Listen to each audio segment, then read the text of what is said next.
ভারতে এখন চলছে জোট সরকার গঠনের আলোচনা। ব্যাপক তোড়জোড় করেও নির্বাচনে একক সংখ্যাগরিষ্ঠতা পায়নি ক্ষমতাসীন বিজেপি।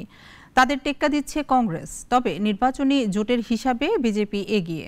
এখন কোথাকার পানি কোথায় গিয়ে গড়ায় সেটি দেখার পালা। আরও জানাচ্ছেন জয়ন্ত কর্মকার। গতরাতেই পরিষ্কার হয়েছে ভারতের লোকসভা নির্বাচনে কারা কতগুলো আসন পেল। তাতে দেখা গেছে বিজেপি 240 ও কংগ্রেস জিতেছে 99টি আসনে।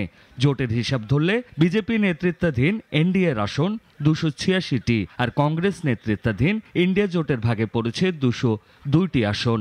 সরকার গঠনে আসন দরকার 272টি। আলোচনা ছিল টানা তৃতীয় সরকার গঠন করতে যাচ্ছে বিজেপি, সেই পথেই রয়েছেন নরেন্দ্র মোদী। তবে এবার একক সংখ্যাগরিষ্ঠতা হারিয়েছে তারা, তাই নির্ভর করতে হচ্ছে জোট সঙ্গীদের ওপর। জোটে বিজেপির ভরসা চন্দ্রবাবু নাইডুর তেলেগু দেশম ও নীতিশ কুমারের জেডিইউ। অন্ধ্রপ্রদেশে তেলেগু দেশম জিতেছে 16টি আসনে। অন্যদিকে বিহারের জেডিইউর ঝুলিতে আছে 12টি। দুই দলের মোট আসন সংখ্যা 28। এখন সব দলের নেতারাই দিল্লিমুখী।